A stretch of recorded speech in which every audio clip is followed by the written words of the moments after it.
ரொம்பவே சிம்பிளாக சூப்பராக ஈஸியாக எப்படி பிரியாணி செய்யணும்னு பார்க்கறதுக்கு இந்த வீடியோ வந்து ஃபுல்லாக பாருங்கள். குக்கரில் வந்து 4-5 டேபிள் ஸ்பூன் எண்ணெய், பட்டை வகைகள் எல்லாமே போட்டுட்டு 4 பச்சை மிளகா அரைஞ்சி போட்டுட்டு 3 தக்காளி 3 வெங்காயம் வந்து கட் பண்ணி போட்டுட்டு நல்லா வதக்கி விட்டுக்கலாம் எண்ணெயிலேயே.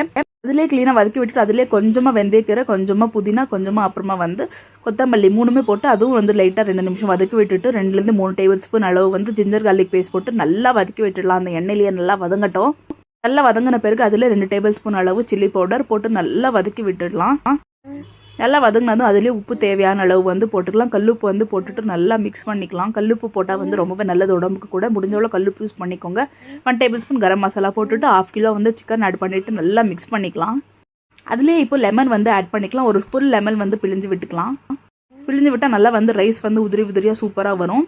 அப்புறம் வந்து அதிலே வந்து ரைஸ் வந்து ஆட் பண்ணிவிட்டு தேவையான அளவு தண்ணி வந்து ஆட் பண்ணிவிட்டு லாஸ்ட்டில் ஒரு டேபிள் ஸ்பூன் நெய் போட்டு மூடி வச்சா சூப்பரான பிரியாணி ரெடி.